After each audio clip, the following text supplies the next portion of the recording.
Today on Sekulow, it's now been revealed that the FBI left out the IRS in the Biden bribery investigation. Keeping you informed and engaged, now more than ever. This is Sekulow. We want to hear from you. Share and post your comments or call 1-800-684-3110. And now your host, Jordan Sekulow. All right, on this Monday, folks, we got a lot to talk about on Sekulow. We want to take your calls, too, your questions. A lot of issues where I'm sure you do have questions on these matters because there's all these different investigations, lots of different whistleblowers. 1-800-684-3110 to talk to us on air. We expect this to be a very interesting week because Christopher Wray is going to be testifying for the first time since all this information, this new information on whistleblowers and the FD 1023 and David Weiss and why were the FBI involved but not the IRS involved. The list goes on. I'm going to go through actually 7 questions that the Judiciary Committee in the House and Jim Jordan's committee wants answered by Christopher Wray and the FBI. But also, we have a new letter. This came out just last night from Senator Grassley to David Weiss, the U.S. attorney who is, of course, investigating Hunter Biden. And he said, based on the information provided to my office from individuals aware of the meeting on October 23rd, 2020, Justice Department and FBI special agents from the Pittsburgh field office briefed Assistant U.S. Attorney Leslie Wolf, one of your top prosecutors, and FBI special agents from the Baltimore field office with respect to the contents of the FBI-generated FD 1023. That's the whistleblower form alleging a criminal bribery scheme involving then-President Hunter Biden, the confidential informant form. And however, why did this meeting not include any IRS agents? Based on information provided to my office, hundreds of Justice Department and FBI officials have access to the 1023 at issue, which begs the question I've been asking since the start of my oversight in this matter. What steps have the Justice Department and FBI taken to investigate the allegations? These were the allegations of the $5 million to Hunter, the $5 million to Joe from Burisma. That's the one we're talking about. There was a confidential informant that came forward, filed this 1023 form. All the Senate wants to know is, was it investigated? They're not claiming they know it's true. They say, we know someone came with this allegation. We know you had a team that had access to it. Did they investigate it? And what did they find? And if they found that it wasn't true, at least brief Congress on that. We have an oversight role. So we're going to talk about that as well because IRS whistleblowers have affirmed that Assistant U.S. Attorney Wolf prevented them from seeking information about Joe Biden's involvement in Hunter Biden's criminal business arrangements. So while they were investigating Hunter, they were blocked off from or shielded from actually investigating Joe Biden's connection, which would then, of course, block them from being involved in the investigation into this 1023, which, of course, if you're looking at a bribery scheme, you would imagine that the DOJ, if it was a conservative they were looking at, Logan, would certainly bring in the IRS to come figure out if the bribery had actually occurred. Well, it's another how would you be able to figure it out without the IRS? Right, it's another shocking, not shocking moment again for this administration where things are briefed. Maybe they're actually doing some work. Hey, look, they're actually doing some work on this bribery investigation. But of course, we're going to leave out probably the most important player in dealing with money and taxes and all the things that you would. And when that happens, it stinks of corruption. We know this. We see it. Again, it's sadly one of those things that's not shocking, but we are happy to reveal it because that's when more information gets spread, and that's when movements can happen. We'll take your calls on that today at 1-800-684-3110. We're also going to talk about Cece Howell, who you know from this broadcast, is attorney with the ACLJ. She's in Geneva. Just gave an oral intervention at the Human Rights Council on Pakistan. You'll be able to watch that intervention to see kind of the work that we do internationally and the case that we're working on out of Pakistan, our office in Pakistan. I thank you for your financial support so we can have that office. It's the Office of Legal Aid, which is our affiliate in Pakistan, doing really incredible work on the ground there. We're going to talk about, with Mike Pompeo, Joe Biden letting America's military info slip live on television, that we don't have enough ammunition. We're getting low on ammunition because of the stuff we've been sending to Ukraine. And finally, last segment, Trump at UFC. The crowd reaction. You will not believe it, folks. We're going to get to all this today. We'll be right back on Sekulow.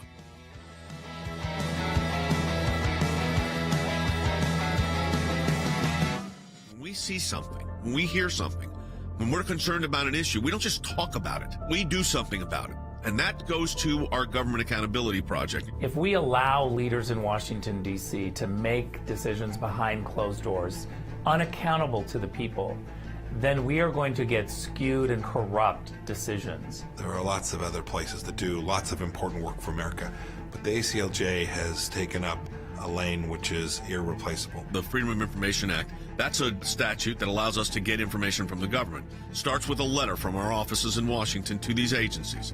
And it says, give us this information on these topics. And generally, they don't.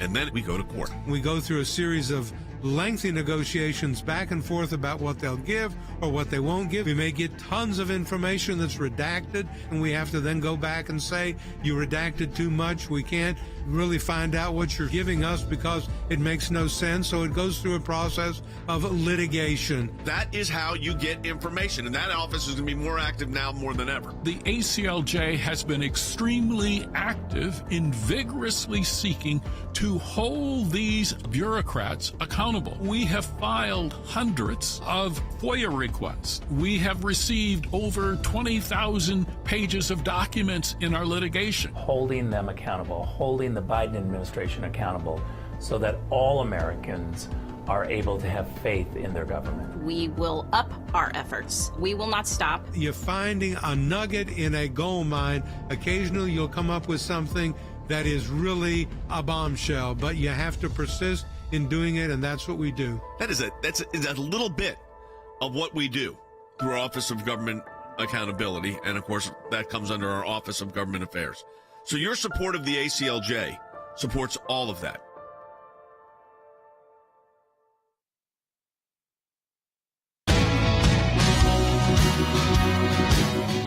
All right, welcome back to Sekulow. We are going to take your calls on this, too. This stuff is getting more and more complicated. 1-800-684-3110 with the whistleblowers and the lack of information, really, the U.S. attorney saying, no, I could have brought it everywhere, but really then he says, and we talked about to John Solomon on this when we hosted Sean Hannity's radio show last week, and John Solomon was like, yeah, when he says he can bring it anywhere, but again, he then doesn't bring it there. And says he couldn't have brought it there without the approval of the U.S. attorneys, and that's what all these whistleblowers are saying is he came to us and said he only had the authority to bring things in Delaware. So we really still don't know what happened in these other venues if he did want to try and bring legal actions or prosecutions or start a grand jury on Hunter Biden in Middle District of California or in Washington, D.C. We still don't really have answers on that one. We also don't know whatever happened to this 1023 alleging the bribery scheme between Burisma, which we know Hunter Biden worked for Burisma. That is not an allegation. That's a fact. But this bribery scheme that they were paid the Bidens an additional $10 million, $5 for Hunter, $5 for Joe. And this was in a 1023. Was it? We know that FBI and DOJ had access to it, including the U.S. attorney. Why did they block IRS officials from investigating it when they were investigating Hunter? The answer looks to be that they didn't want those IRS officials were not given authority to investigate Joe Biden. So then they wouldn't have been able to investigate the allegations in the 1023. We're going to talk about that in a second. I want to get through, too, because Christopher Wray's got to testify before Jim Jordan's House Judiciary Committee. I think that will be a pretty bombshell hearing. But, Logan, too, Sound of Freedom, probably not the only place you're hearing it if you're listening to the conservative and Christian world. Is blowing up. This movie's blowing up, and we're going to have folks on from the movie this week. Yeah, absolutely. Later on in the week, potentially tomorrow, but sometimes later this week, we're going to have on a lot of different people who are involved in Sound of Freedom, which we're excited about. I saw the movie last night, and I'm a pretty harsh critic, someone who's made movies and made entertainment, been involved in the film industry for most of my life. I'm certainly not someone who just gets behind a movement if the movie itself isn't great. And I could say I watched this movie. It's excellent. I had a really moving experience watching it, so did my wife, and I encourage everybody. This is not some sort of paid endorsement. Yep. They have done nothing other than just be nice to us, and again, they're going to have some guests on and let us see the film. And this movie is phenomenal. I'm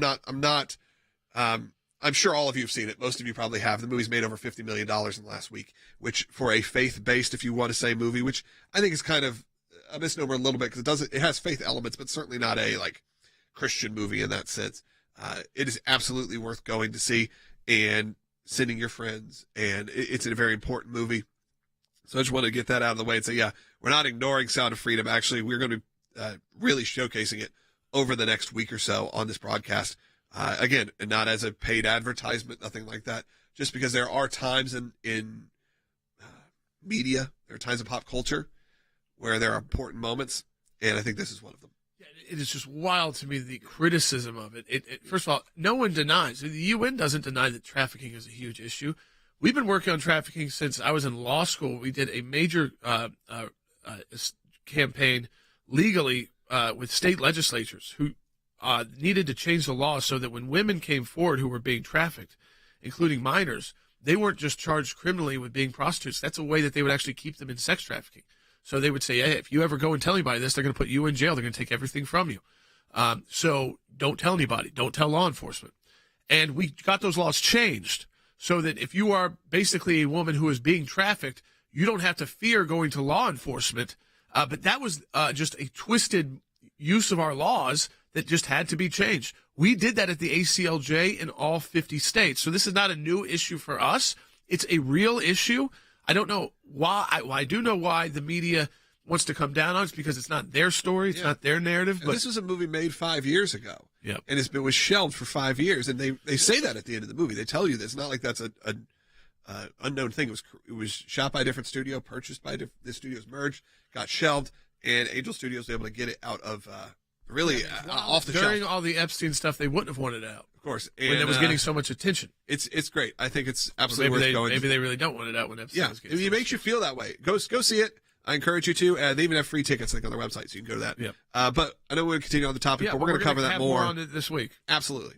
I do want to go to Christopher Wray. So he's going to be testifying, Andy, before the House Judiciary Committee on Wednesday. And the questions by the committee, I mean, they're pretty strong. One is, why did that FBI withhold the FD 1023 from Congress and make it so difficult for them? Ultimately, that they were going to hold him in contempt to finally get it. And he did cave. So all those arguments, we can't show it to you, we won't show it to you, we never have been able to show it to you, they totally caved on that. So they want to know, why did it take us weeks to pressure you with contempt to finally get this document, just so we can review it? Well, it's going to be interesting to hear Chris Wray's response to that, isn't it? Because there's no reason for it to have resulted in the Congress threatening to hold him in contempt before he produced a document which, under the oversight powers of the Congress, had the absolute right to have. And I think another thing that is very interesting is Senator Grassley's letter to the U.S. Attorney in Delaware. Why was the Internal Revenue Service not included in the briefing that was given at the FBI at the Pittsburgh field office with respect to the criminal bribery scheme involving then Vice President, now President Biden, and his son, corrupt Hunter Biden? Why was it not included in that? Why do we save the IRS for conservative groups? Do we save the IRS to use only against people who do not share the values of a woke, left-wing liberal administration? Why were they not brought in? And what steps has the Justice Department taken to investigate the allegations that the whistleblowers have made? And I think Senator Grassley in this letter very heavily leans on the Attorney General Garland and on Director Wray to answer these questions that they have not answered. Yeah, I mean, that's also part of what Jim Jordan wants to ask, which is, why did the FBI limit the number of witnesses, he listened to it a different way, who IRS investigators could contact during the Hunter Biden investigation? People are concerned that the FBI was screened from investigating anything that had to do with Joe Biden while they were trying to investigate Hunter Biden for being the conduit to money that went to Joe Biden. Right. So how on earth could you do a real investigation if you couldn't look, if you had to stop anytime you got close to Joe? Well, you can't. You can't do a real investigation. It's impossible to really, if it touches the President of the United States as it does here. And the Assistant U.S. Attorney, Leslie Wolf, who was the top assistant AUSA, Assistant U.S. Attorney to the U.S. Attorney Weiss in the District of Delaware, admitted there was enough probable cause to go to Joe Biden, to get a physical search warrant at Joe Biden's guest house, but prevented it from doing it. Didn't want to do it because of what? Optics. Didn't look good. It was okay to go to former President Trump's place at Mar-a-Lago and turn it upside down, but it was not good optically to do the same thing to Joe Biden's guest house. And There's just all kinds of things are happening that go back to what we have been saying all along. This is the weaponization of the federal government, the Justice Department and the FBI, to take a particular political point of view, a particular political stance against people who are, or in favor, in this case, of people who they judge to be the ones that they want to remain in power, and to keep out those who would take the power and clean the swamp out. And that's what's really bothering me in this thing, is that the weaponization of an agency that I was involved in for so many years, the Justice Department, has now been twisted and turned, Jordan. Yeah. Joe on Rumble wrote, I predict Ray will not be able to answer. He will claim he cannot comment on an ongoing investigation. Is he going to be able to use that after he let them review the FD 1023, though? I mean, he was trying to use that before so they couldn't review it, but then he let him. Yeah, he did. That's the strange thing. I think FBI Director Ray, whom I know is from Atlanta, has put himself in an untenable position here. How he's going to weasel out of it, I don't know. But you know, he doesn't need to be in that position anymore. I think Senator Cotton and many others have called for his resignation. He needs to go. He's part of the political machine. It's very sad to say that. He didn't start out that way, but he has become one of them. Yeah, I mean, he's certainly a protector of their bad actions. Yeah. And it is a broad hearing, so it's a full, you know, kind of Judiciary Committee oversight kind of hearing. And they're going to ask him about how the FBI worked with the social media companies to censor speech. And we know, Logan, that court order had to be immediately appealed by the Biden administration. They started canceling meetings the moment it came out. Yeah, it came out, and then within hours they had, we got to cancel because we can't really. Did you see the meta terms for Threads, by the way? My Lord. What the data you're giving? Yeah. I mean, you'd probably be shocked at all social media platforms. But they lay it out very clearly. Yeah. And it's like all of your search history, private info, which I don't know what that even means. Yeah. Does that mean everything on your phone? Probably I'm not sure. Probably the details of whatever address. Secure information. Yeah. Probably. I haven't gone through all of it myself. So it was just interesting to me to see, like, maybe they're coming out and saying, so you can't just be upfront about it. Yeah. Yeah. They made it very screen shareable. Yeah. So a lot of people are saying, I'm not going to because of Twitter. We've got official accounts there. Yeah, we're set up there. You know, we'll see. Like I've always said, with ACLJ, what to me the most important thing is to make sure that our message gets out there, and we have to be where everyone is. The only one we're not on is TikTok for obvious reasons, mainly because Rick Ronell turned to me and said, delete that off every device you have, and I said, that's probably, I trust him. Yeah. So that's part of the thing, reason we're not there, but we're everywhere else. So you can find us, ACLJ, look up all of us, Jay, Jordan, Logan. We're all available on all your favorite platforms. As well as, Rumble, we're obviously broadcasting on each and every day. YouTube, we're on each and every day. So find out all of that information at aclj.org, where you can just find everything. We are in the middle of our matching challenge, which means if you support the work of the ACLJ today, it is effectively doubled. We'll get into that more in the next segment on what that means. We'll be right back. The ACLJ's work at the UN Human Rights Council is extremely important. We're taking specific, concrete action to protect those that cannot speak out for themselves. The Human Rights Council is the entity within the United Nations body that is responsible for promoting and protecting all human rights. Blasphemy laws in Pakistan have been problematic since they were first enacted. Not only are these laws in complete contravention of the fundamental rights of freedom of religion and speech, they are intentionally misused, creating a mob culture that lacks regard for the rule of law or justice.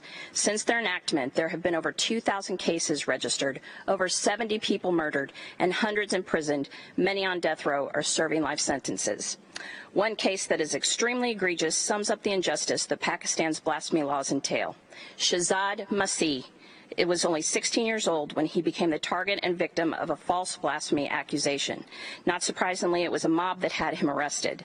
The miscarriage of justice started when the prosecutor chose to pursue the case, even though the police investigation found that no blasphemy had occurred. The injustice continued when the judge erroneously tried Shahzad as an adult, even though he was in fact a minor. Incredibly, even during the trial, all witnesses confirmed that Shahzad had not committed blasphemy, yet he was convicted and sentenced to death by hanging. It seems that when it comes to falsely accusing a young Christian boy of blasphemy, rules and laws simply don't apply. This innocent young man has languished in prison for over 5 years and is facing death for something he did not do and the prosecutor could not prove. Pakistan has a duty to right the injustice that runs rampant with its blasphemy laws. It should start by honoring its obligations to this body and repeal these unjust laws. Until that day happens, a good faith step would be to make sure justice is done in cases like Shahzad's. This innocent young man deserves his life back. His wrongful conviction should be overturned, and the rule of law, not the mob, should prevail. Thank you.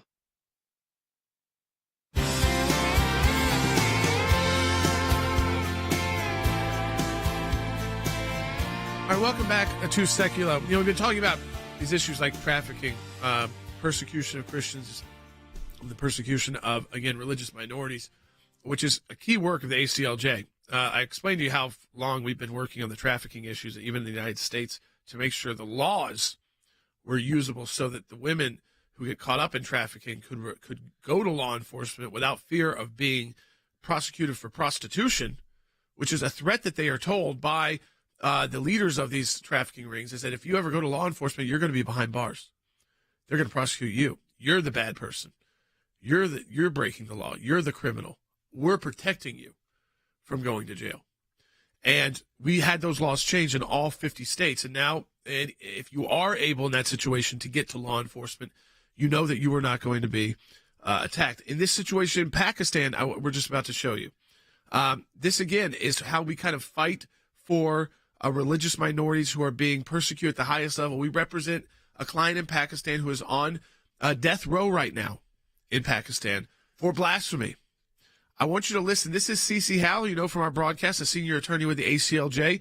She is in Geneva today, and she delivered this because we're a special status with the NGO status with the United Nations. She delivered this to the entire UN Human Rights Council. Take a listen and watch.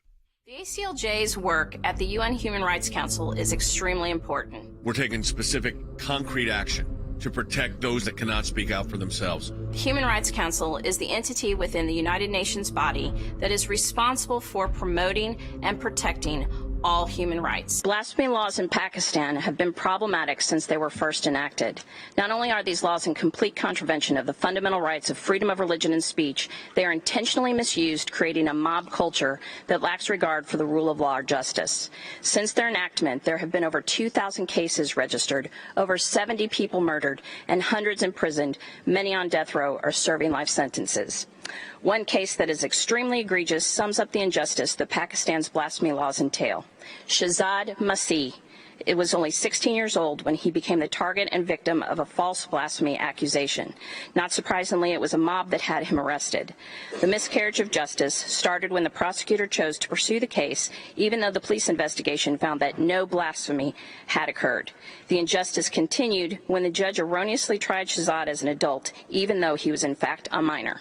Incredibly, even during the trial, all witnesses confirmed that Shahzad had not committed blasphemy, yet he was convicted and sentenced to death by hanging. It seems that when it comes to falsely accusing a young Christian boy of blasphemy, rules and laws simply don't apply. This innocent young man has languished in prison for over 5 years and is facing death for something he did not do and the prosecutor could not prove.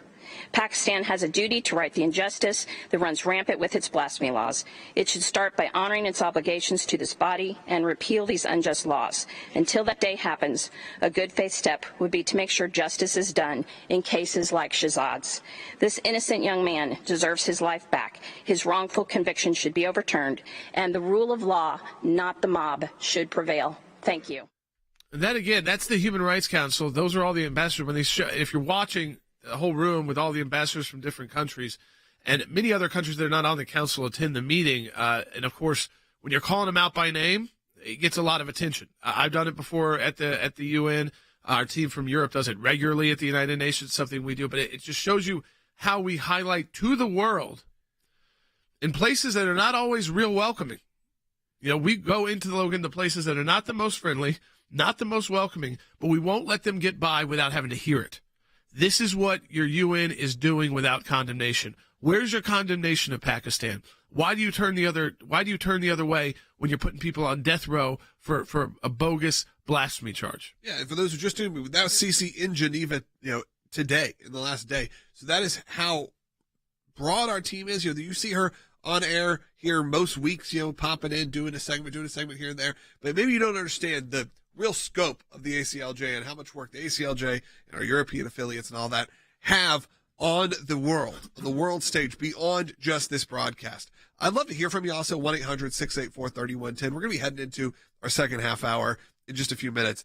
Only some people, if you're listening on mainstream traditional radio, some of you don't get that full hour. What I encourage you to do, flip off the radio, go over to aclj.org. You can find us broadcasting there or on one of your platforms like a Rumble or YouTube. We're broadcasting. You can see us. You can interact with us. You can interact with thousands of people each and every day who are like-minded, or you can debate. It's a pretty fun experience. You can do that on all of our platforms directly at aclj.org. Because I think, Jordan, when people see that kind of work that's happening, you see Cece there making these statements, doing this oral intervention on behalf of the people all over the world, really, because not just this lone time. We've done it. You've done it. It's important work that's happening, and it can't be done without people supporting it. You may be listening right now and go, we've heard you pitch before, and we're going to be talking about that coming up. We are in the middle of our matching challenge for this month of July. And the reason we really push that hard is because in that month, there are people, Jordan, who have already said, we will match donations that come in. We will unlock their donation. We will unlock our donation if a donation comes in and matches it. So, again, if you give $10 right now, for real, this isn't like some, you get an email, it's 20 times match. It's not that. This is a real deal where the money gets unlocked as soon as you donate. So if you donate $10, it becomes $20, 100 becomes 200, so on and so on. And it's a really important time for the work of the ACLJ. And I hope you can see that when you see things like Cece in there. It's not free to get someone to Geneva to go do all of this. No, and then, of course, we keep an entire team in Strasbourg, France, which is nearby in Geneva and just a train ride away. And they're there regularly when the UN Human Rights Council is in session doing these. We try to show as many as we can on the air. Things have gotten back to normal there since COVID, so you can actually now go in person and deliver the remarks, which is better because you can, again, be in the room, meet with ambassadors, put the pressure on in a different way. And, of course, there's a lot more work going on there than just that 2 minutes. We build up a lot. There's side meetings going on. There's an event we're hosting today, I know. I've already hosted on religious persecution. We bring in clients from around the world who have been persecuted so that these countries know that the people they persecuted are going to be right in the UN, telling their story about what the countries did to them, what the governments did to them. So we bring them right to the UN. And yes, some of it is to shame these countries. They need a little bit of that, especially at the United Nations, where they focus most of their time on attacking Israel or the United States, and not enough time focusing on the real bad actors in the world who are not upholding the most basic human rights. Now, we're going to take your phone calls on the Biden investigation. We got more information. Joe Biden let out some information, very dangerous, about our stockpile of weapons and ammunition being low because of the war in Ukraine. What do you think China thought of that? What do you think Iran thinks about that? What do you think the Russians think about that? Mike Pompeo is going to be joining us in the next segment to discuss that very issue, along with a new piece up he's got at aclj.org. So you don't want to miss that, because this was, again, I told you we had a lot to cover today on the show. If it was a misstatement by Joe Biden, it was a big misstatement to make in the news, because it kind of underscores, if we know we're going to be sending these munitions off, we certainly need to be replacing them. Let's not ever be in a position where we're low on munitions because of another country's conflict. 1-800-684-3110 to be part of the show today. We'll start taking your phone calls, too, at 1-800-684-3110. And, of course, as Logan said, the matching challenge, it's very important for us at the ACLJ. These are important financial months where you can double the impact of your donation at aclj.org. That's aclj.org. Donate and double the impact of your donation. Be part of our matching challenge today. We'll be right back with Mike Pompeo.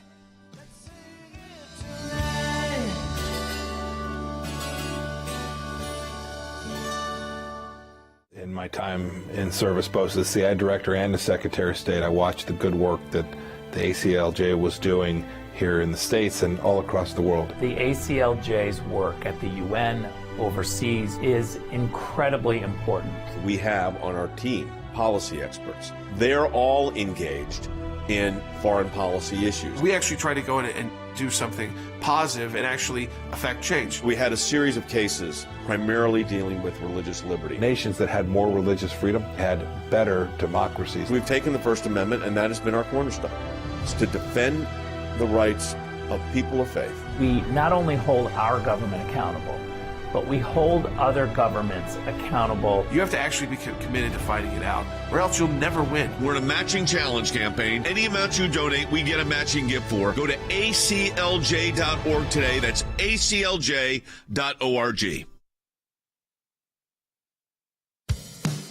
Keeping you informed and engaged, now more than ever. This is Sekulow. And now your host, Jordan Sekulow. All right, welcome back to Sekulow. We are taking your phone calls to 1-800-684-3110. The second half hour of the broadcast, we'll be joined by a former Secretary of State, Mike Pompeo, on this admission by President Biden that let an American military info slip. I mean, I don't think he intentionally said it. If he did, I don't know for what purpose except for to damage the United States of America. But we know he's made a lot of slips and a lot of gaffes recently. This one more, I think, dangerous than just showing maybe ineptitude to lead because of what he admitted that unfortunately many people thought might be the case, which is that we're getting low on ammunition in the United States because of how much we've supplied to Ukraine and we're not replenishing it. And I think at least the American taxpayers, you know, while we're paying for our taxpayer dollars to go to Ukraine, would like to know that we are making sure, let's make budget cuts somewhere else and make sure we're replenishing the ammunitions we need to protect our own country and to protect the men and women who serve our country so that they have what they need in case anything was to break out in places like Taiwan, the United States, Russia, if Russia was to escalate, Iran, the Middle East. I mean, there's so many reasons why we need to make sure we're ready to go at all times. And it seems like he admitted that we're not. So we're going to talk to Secretary Pompeo about that. I also want to take your calls, 1-800-684-3110. Let's go to Eric in Texas on line 1. Hey, Eric. Hey, thank you for taking my call. Thanks, Eric. I was trying to find out why Congress does not go after Joe Biden's tax records and all of his family's tax records. He went after Donald Trump's tax records, and they went to the Supreme Court. So why does he not go after Joe Biden? So, you know, we did that case. It took 3 different cases at the Supreme Court. It took years. That might be one of the reasons that it's not going to be fast, not going to be quick. You do have to say a legislative purpose separate from just wanting them. I do think they could. I think with Hunter, we know that they are being reviewed by the actual Department of Justice. That might complicate Congress getting a hold of them. I think that we'd honestly, after this next hearing, I think, Eric, it's fair to say, why aren't you requesting them? Now, I do know there was some backlash. Some members thought it was way too much harassment of the former president, and there might be some concern that, hey, we don't want to be copycats. We only want to be doing this if we believe there's a there, not just to feel like we're politically punishing someone to embarrass them because of or try to show, see, Donald Trump doesn't pay enough taxes because he's a smart businessman. That was all they were trying to do there. And they tried to do that to Mitt Romney, remember? I mean, even so, I'm not defending him. I'm just saying this has gone back and forth, and Democrats have tried to usually weaponize it. Republicans are trying to hold legitimate investigations and do it in a legitimate way so that it doesn't just seem, because it's not, to just be a partisan attack. I mean, so I do think there could be a point in time where that's the right decision by the House as they get to these investigations, if they feel like throughout all this other information they have enough reason to need them, but without them they won't be able to do their job. So I think that's where we are. 1-800-684-3110 to talk to us on the air. I mean, I also think some of it's political timing. A lot of this, because it was being handled by investigators, and it's just now coming to an end, and now we're getting very close to the next election cycle. So how much time do you have to go to court to battle to get things out before the next election cycle? You just have to be realistic about that. Yeah, absolutely. And one of the things we want to talk about as we head to the next segment, because we will have Mike Pompeo coming up, is obviously we're right now in the middle of our matching challenge with the ACLJ. We've only got about a minute. And, hey, Donald's online. He can stay on hold. We'll get to him a little bit later, so just let him know. If you want to call in, 1-800-684-3110. We are in the middle of our matching challenge for the month of July. And it's an important time to donate. This is really some of the most important months of the year. And why don't you do it this week? Because right now, all donations are doubled. Not obviously, you're not paying for it. We have someone else ready to match. You said, Logan, I've heard you say this 1,000 times. I understand that, but there's some people who are brand new here, and we can't do this without you. This entire broadcast, this entire legal team, everything that happens at the ACLJ is because of almost the entire budget that we have to spend on this comes from individual people giving $20, $30, $40, sometimes a month, sometimes one time. And these are great times to do it because they are matched. So all you have to do is go over to ACLJ.org. Nothing special. You'll see there's a button to donate. You'll see there's a matching challenge button. Just do it today. We'd really appreciate it. Just go to ACLJ.org. When we get back, Mike Pompeo will be joining us. President Biden facing a backlash after appearing to let a military secret slip during a rare live TV interview. This is a war relating to munitions and the running out of that ammunition, and we're low on it.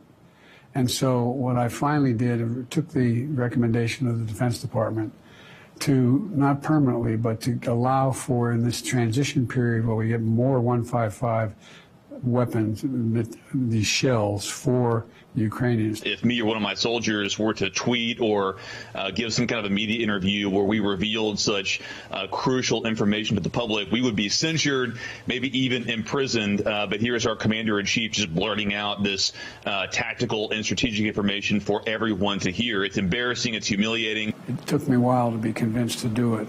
But the main thing is they either have the weapons to stop the Russians now keep them from stopping the Ukrainian offensive through these areas, or they don't. We're clearly having trouble manufacturing the munitions that are capable to not only complete the requirements for our own military, but to fund our allies as well. So, we're supposed to be depleting, the capabilities of Russia in this conflict. That's obviously not the case. As a matter of fact, it seems to be quite the opposite is what's happening here. They told Fox News Digital, quote, the military has specific requirements for the numbers of weapon systems and ammunition we maintain in our reserves in case of contingencies or military conflict. Everything we send to Ukraine is in excess of that. So the U.S. is not running out of ammunition ourselves.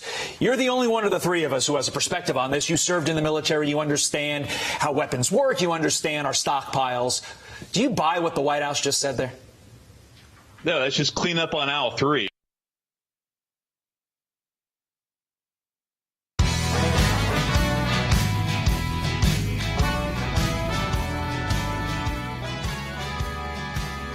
So, folks, I am very glad we've got our Senior Counsel for Global Affairs, former Secretary of State Mike Pompeo, joining us now because over the weekend, if you're watching the broadcast you saw during the break, but I do want to play it for everybody who is listening to the broadcast. You heard President Biden make a pretty big admission in a CNN interview, not necessarily intentionally, but about U.S.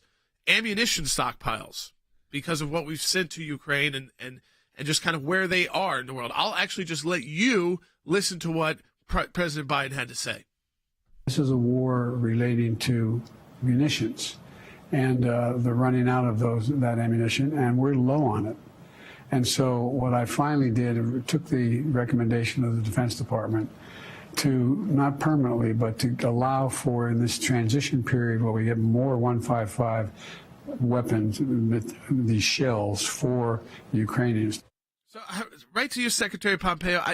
Is it concerning that the president's showcasing to the world how depleted our military is right now? Well, Jordan, it most certainly is. This looks like something that wasn't scripted. And sadly, President Biden often, when he's unscripted, says things that are either inaccurate or unhelpful. In this case, I think it's probably a little bit of both. It's certainly unhelpful. I think that's what you're getting to. We should never acknowledge broadly to our adversaries that we've got a weakness or a shortcoming. We should project strength. This is how you deter, right? Remember, we get into this mess because President Biden says that a minor incursion into Ukraine might be okay. It seems like a long time ago, but weakness is provocative. And I think Vladimir Putin, hearing our president say, gosh, we don't have unlimited amounts of inventory to provide to the Ukrainians, will cause him to be even more determined and more resolved to continue to attack. Second, as for what the actual numbers are, where we are, I've seen different descriptions of that. Obviously, I'm not in government, so I don't have a good handle on this today. But two things I think are both true. One, it's certainly true that we have provided a lot of munitions to the Ukrainians. Those would have been munitions available for others, maybe not even in every case for us. They might have been older weapon systems, older munitions. But second, the more strategic problem is we have a long-running gap in our capacity, our industrial capacity to provide for sustained conflict. And if this conflict in Ukraine, where we have provided relatively limited resources to them in a relatively small space, we are vastly unprepared to counter the even larger threat from the Chinese Communist Party. So if President Biden is even close, even remotely right about a shortcoming, we need to make sure that we put our industrial base in place sufficiently so that if there is a scaled conflict that involves Americans directly, that our soldiers, sailors, airmen, Marines have the tools and the ammunition they need to protect themselves. I think that's very important for people to know, Secretary Pompeo. What you just said there is that if what has been, again, the scale in Ukraine is depleting our ammunitions, and we were already on a path where we just don't have the, you said, the industrial capacity. Is that something they can turn on if they want to? Can he order this? And I mean, I think this is the kind of spending that Americans don't mind, which is spending on our national security. Can it be turned on like a switch? Do we have that capability? No, sadly, it's not. It's not just a flick of a switch. This has lead times. You have to get the raw materials. It's worth noting that the Chinese Communist Party is in possession of some of the materials we need for some of our more high-end systems. So again, much like we saw during COVID, we've allowed our supply chain to just get all out of balance, and we've put ourselves at risk. It is not a flip of a switch. It takes time. It takes determination. It takes focus. And to the extent that we have a shortfall, this is a failure of the Biden administration to work a year, 2 years, 3 years ago to begin to replace it. I don't want to make this political. We need to make sure we get this right over the long run. Every mother and father who have a child who has signed up to defend America in uniform needs to be sure that we've done the right thing by their kids and make sure that they've got what they need if there is, in fact, a big conflict that involves them. Yeah, I mean, that's exactly right. I think that's something that it doesn't have to be political at all, that every American's like, this is why we pay our taxes, this is why we want to make sure we've got these defenses. It's number one reason is so that we've got what the military needs to defend us and to also defend themselves if there is a conflict. I want to go to the cluster bombs issue because there's just a lot of confusion about it. I mean, I think that people are, on the one hand, know that the United States, we don't sign a lot of these treaties restricting certain weapons, but we also know that the United States military has a kind of a different level of respect even on the battlefield for how we utilize certain weapons. There are people nervous now that if we give cluster bombs over to a military that we're not entirely control over, that it could escalate and cause the Russians to utilize weapons, which, again, may be more lethal even on the battlefield. Do you think, I think some of this explanation for why we went to the cluster bombs is because we were running low on the other ammunitions. Well, it's so unclear. This is the darndest thing about the Biden administration with respect to providing this support that I believe is deeply important for America. President Biden hasn't explained it, right? He hasn't explained to the American people, this is why we're doing what we're doing. This is how it matters. If you're in Arizona or you're in Michigan and you're trying to feed your family and take care of your kids and get them to school, make sure they're learning the right things, President Biden owes it to the American people to explain every element of the use of taxpayer resources to support the defense of Ukraine from Vladimir Putin. The munitions issue is no different from that. You know, I'm familiar with this particular weapon system that I think it is that they're going to provide now. You should know that the Russians have already been using a very similar system. That doesn't mean it's right for us to do it, but make no mistake, I think the chance that this is escalatory is probably pretty low. If Vladimir Putin intends to escalate, he will do it whether we use a particular weapon system or not. His tolerance for infliction of civilian destruction and wanton violence is pretty unconnected to what it is the United States is providing. So I don't think this will escalate.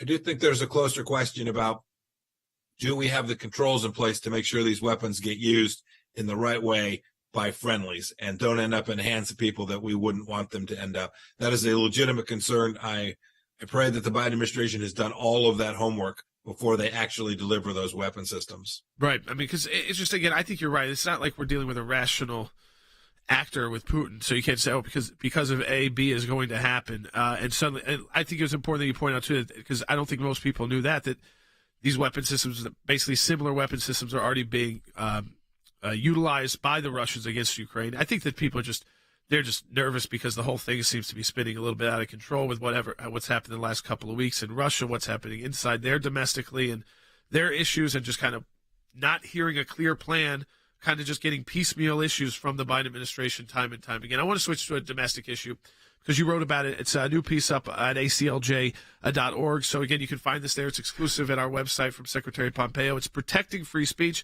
is fundamental to preserving America.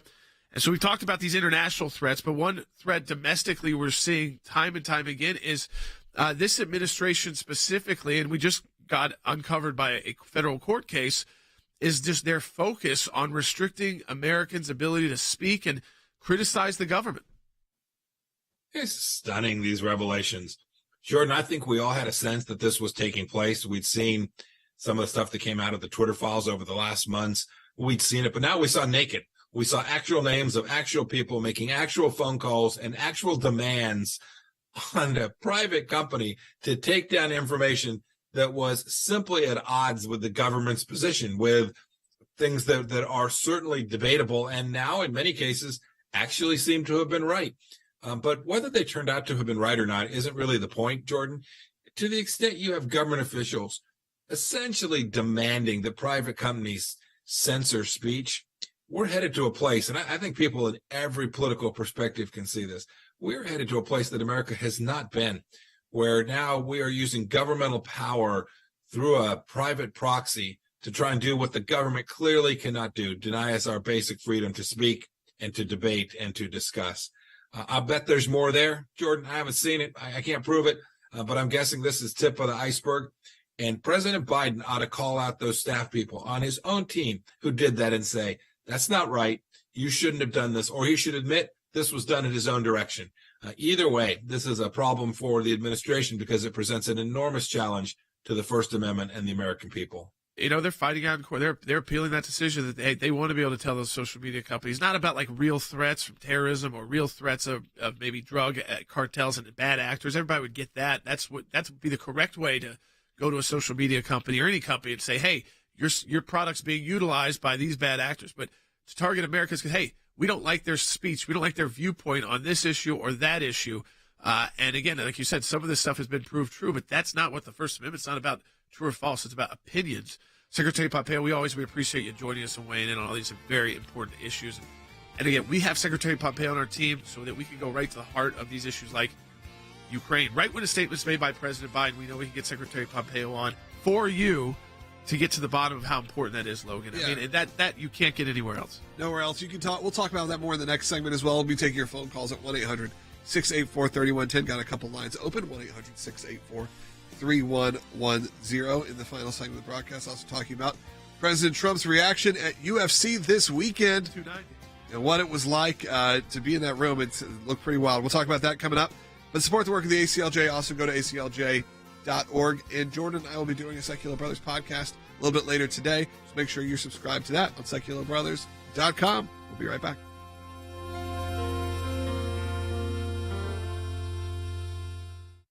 The Freedom of Information Act allows people to petition their government and ask for the background information as to why they came to a certain decision. It's thousands of pages of paper, and in those thousands of pages of paper, you usually find a nugget. We are entitled as citizens of the United States to know about how our government works. Government agencies acting out of control. They want to keep Americans in the dark. That's why it's incredibly important to have the ACLJ constantly pushing to find out what the background information is. Do you remember the Iran deal? There was a video about what took place on that deal, and it was edited. And the edit took out the key part of what was going on. State Department, White House, editing videos to keep it from the American public. We have exposed that in our FOIA litigation, and we do that every day that we bring these cases. We took it to the IRS.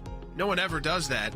And because of it, it's a very weak government agency that used to be the scary government agency. What the IRS was doing was violating the Constitution and statutory law Because of the litigation we engaged in, it's a different agency. They can't do what they were doing before. We've got the declassified list of Obama administration officials who started asking to unmask. And they've been hiding behind in the shadows. These FOIAs bring them to light. And all of this information came because we went to court to get the information. The power of Washington, D.C. only works when the rest of us, the rest of Americans, are kept in the dark. We may find one item of information in thousands of documents of irrelevancies, but we persist and we're on it every day of our lives. The work that the ACLJ does matters. It matters to policymakers. It matters to ordinary citizens all across America. Those of you that support the ACLJ, this is what it's all about at the end of the day. Think we haven't been on this, folks? We've been on it.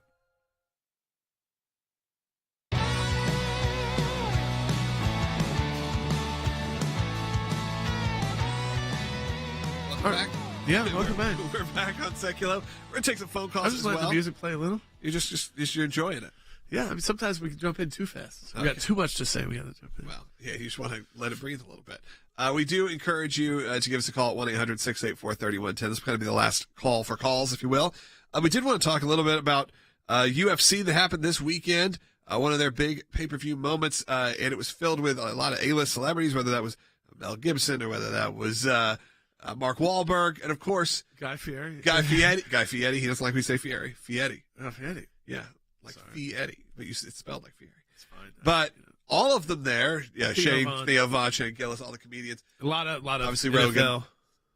Oh, there's always big celebrity moments, and you've seen now President Trump show up at these events over the last few years. I mean, he's obviously a big fight fan, whether that is, Endeavor now owns UFC and the WWE. He's obviously connected to the McMahon family.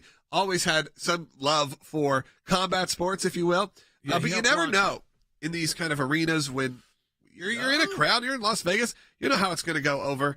And I told you this, I texted you this, and it's one of those moments where I'm reminded of, and I'm not trying to be hyperbolic here, but I'm reminded of the moment of Trump coming down the escalator. And there was a moment I was watching that happen, and I said, this guy's going to win.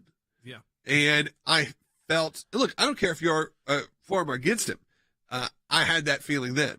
I had that feeling also watching the video of Dana White leading Trump out, and then to see the social reaction, to see all of the celebrities posting their pictures with Donald Trump. See this almost as if this felt like a tide turning moment in a way not that afraid to post your photo with Donald Trump anymore. Right, and that's pretty wild. That's new. Yeah. Because remember, that was banned. You couldn't even say Trump on social media just a few months ago, right before he announced his campaign. Do we have any of the, because again, our colleague Rick Riddell was there. Rick was there for sure. Rick does a lot of UFC. Now, the first time he really did this since the campaign launch was in Miami. And I thought, okay, that's Florida. We know that's a very positive, pro-Trump. Miami's the only big city that has a Republican mayor.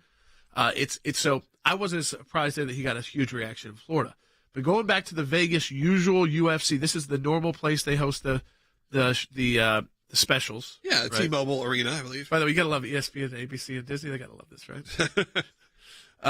So watch it. Take a listen. The crowd reaction from already a pumped up crowd to just what happened is pretty amazing. So, we got the man. As you might expect for International Fight Week, a lot of people are in the building, but no one needs more security than the former president of the United States, obviously a really good friend of Dana White. Oh, my word. I mean, listen, he's a massive fighter. Like, Logan, I mean, it's very casual in the sense of everyone is cheering. Yeah, there ain't no booze. The announcers are not like the polar. You usually would hear that. I remember being at the national championship game, and they were like, you can hear there are pockets of booze. That wasn't this moment. And we'll talk about it more on the Secular Brothers podcast. I really did feel that. And look, as someone who was always excited for the political season coming up and campaigns and debates and all that, it feels pretty undeniable. And it's hard to watch that and not see it. And I'm saying now for the first time, which I was certainly the person going, I think he's going to get the nomination. I think that's going to be very hard to derail at this point. But this felt like a moment of, he may win. These are not traditional voters. No, these are, I think, if you get that sort of Rogan base, who I don't even think maybe vote in the last few elections, If you can activate that, that's tens of millions of people. I don't think people understand the size of what we're talking about here when you talk about these broadcasters and podcasters. And when you get deep in, like I've started to, I mean, it is a big world. And it's a very safe, it's funny to say this, it's a safe world for all of us. You don't, there's no woke. Woke has gone to die there a long time ago. Certainly the UFC, it is not like that. And even if you're a more liberal person, you still don't have to feel like you're going to get in trouble for what you say. No, it's fighting has always been that way. It's very uncensored. It's pay-per-view. It's no FCC regulations, no regulations at all, no sponsorship really regulations a lot of times. These guys are professional athletes. They're allowed to say what they feel. And there's always been sort of this undercurrent of sort of patriotic conservatism that's kind of run through the UFC. Same with the WWE. Even if the wrestlers themselves or the fighters themselves aren't, it's part of the DNA. They all want to go meet him, though. They were like hopping over the octagon. To me, the wild part. Wild part was how many people posted pictures with him and all of that. Jumping over the octagon to shake his hand, get a photo with him, like right before their fight. I mean, it just showed that we'll get into it more on our podcast. I want to take calls. We're going to take these two calls. Donald in New Jersey first on line 2. Hey, Donald. Hey, how y'all doing? I thank you for taking my call. I just wanted to verbalize my concern with no armament and supplies for our military. What else has Joe Biden done to the strategic oil reserves as far as being able to move our tanks and our ships and all of that? Well, I know that's been. You remember they're using the strategic oil reserve for politics because it's not supposed to be used to bring prices down. We might all like the fact that it did bring prices down for a little bit. Maybe everybody likes that. Listen, the politicians know that. And Biden knows that everybody, we could make the real argument, which is strategic oil reserves are for a strategic problem. Like if you were in a massive war, like we were talking about with Mike Pompeo. I thought the scariest thing he just said today, which was very matter of fact from someone who was a CIA director and Secretary of State, was it's not that we're just low on munitions. We could not be in a sustained major conflict right now.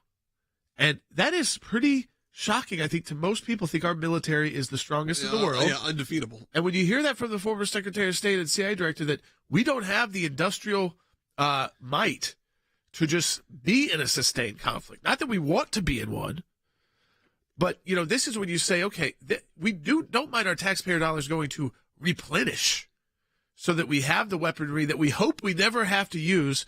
But Lord knows if we do have to use it, our military and men and women are going to have the best equipment possible and as much of it as they need. Let's quickly take Jeff, who's calling in Texas in line 1. He's been on for a long time. Jeff, you're on the air. Thank you very much. I have a question. You guys have brought this up earlier about the $5 million. And if I recall, there was a transcript that came out that Hunter speaking said, my dad's right here next to me, and I can make $5 million a year from any law firm. So to me, that doesn't sound like a negotiation for a one-time payment. It sounds like he's negotiating for $10 million a year, $5 million for each of them. I don't think it was a one-time. I mean, I think that was maybe he's saying, by the way, to get us to do anything, is $10 million. Especially anything that's going to be more difficult, like working for a foreign country illegally, potentially.